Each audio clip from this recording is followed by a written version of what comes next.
Hello, it's Philip Taylor from Richmond Green Chambers speaking. I'm looking at another book in the series of books covering mental health legislation.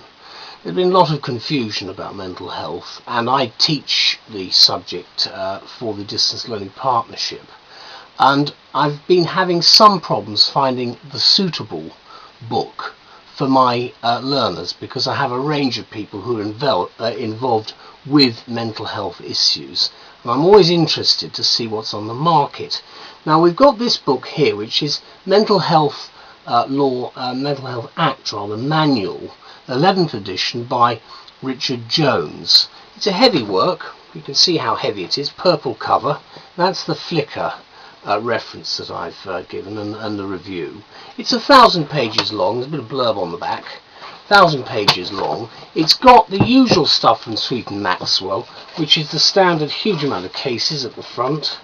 Then you've got the nice paragraph numbers, which is always very helpful to assist when looking. But you've got a huge amount of legislation in here and commentaries, and it's refreshing to see what's actually in it. Then towards the back you've got, again, various statutory provisions. Then you go into delegated legislation. Then there are codes of practice, which obviously are coming in at the moment. A little bit more about that in a minute. Then right at the back there's a very detailed index. And as I say, a heavy book. But we welcome Jones in this particular edition. This is what I've said about it, because I've reviewed a number of books from their competitors. This is from Sweet and Maxwell. I've given it the title, A Critical Guide to the Mental Health Act for Medical and Legal Professionals, because that's really who it's addressed at. And obviously I'm dealing with those people who are actually coming to me for specific mental health law experience, and also some understanding of where we are today with the confusing legislation. In the 11th edition, what Jones has done is he explains the impact of the Mental Health Act 2007. Remember, some of you may know it was called the Mental Health Amendment Act at one stage. We just call it the MHA now, which is much easier. And of course the previous 1983 Act. Information, of course, is also going to be provided on the new rules and regulations we have that have arisen from the 2007 Act, providing all that the professional will really need to have when it comes to implementing and advising on mental health law issues. So with unrivaled annotation from Jones, what we've got here is an essential tool for any professional working in this field. And it's relatively straightforward, although the law, as you know, is a mess. And we've got a huge amount of stuff which I have reviewed elsewhere in this area. Now, unlike the legislation itself, which in Jones's view, of course, which he expresses in the preference, is complex and challenging. That's a generous expression. The book's designed to be accessible both to the medical and the legal professions, and is written in as straightforward a style as is practical, considering the gravity of the subject matter. It's a difficult area. Interestingly, the author refers to the fact that the Mental Capacity Act, that's the earlier Act, the MCA, is amended by the 2007 Act, which we know, quote, to provide for a procedure that can be used to authorise the deprivation of liberty of a mentally incapacitated person.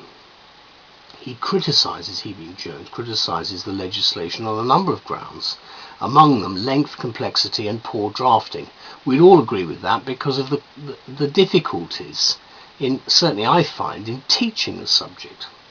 Furthermore, the relationship between the MHA and the MCA is, in Jones' opinion, far from clear, as I've certainly found out, the reason being that the two acts, he says, had different sponsoring government departments and pursued different policy agendas, one being capacity-based and the other focused on risk.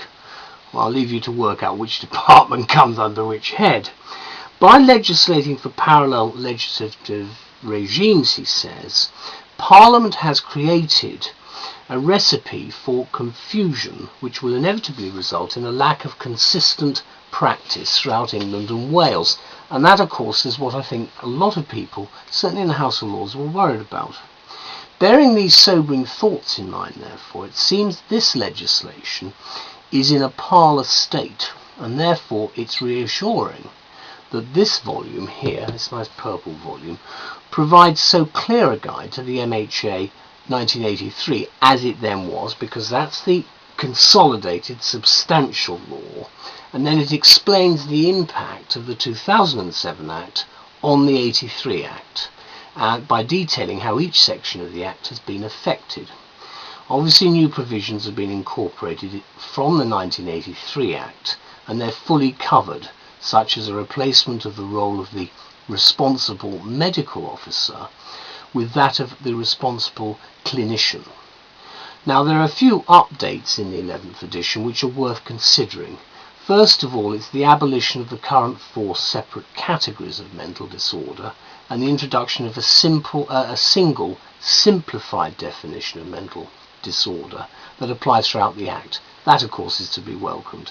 There's the introduction of supervised treatment in the community, which will be available for patients following an initial period of detention and treatment in hospital.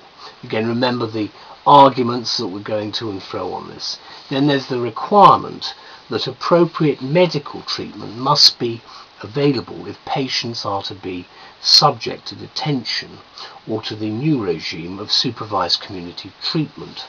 And finally, of course, there's an important area, again covered in the 11th edition, a requirement that those performing functions under the Act have regard to the new Code of Practice published under Section 118 of the Act, which includes a statement of principles to inform decisions taken under the Act.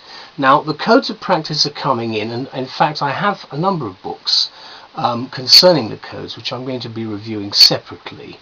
The problem we've had is trying to work out what's going to happen, but based on the material available to the author as at July, this edition, this is actually July last year, 2008, this edition contains a stop press which is included to note the effect of the new MHA approved clinician general directions order, which will be obviously reproduced in a supplement that's going to come out next year. In fact, that's now 2009, which is where we are today. Obviously that also is going to link in with the codes of practice as they come in. So what Jones gives here is his critical guide with the clarity that we need as professionals in this sensitive and difficult area of law. Obviously it's the 11th edition. Thank you very much for it. I think it's a great edition for us too. Thank you very much. Bye bye.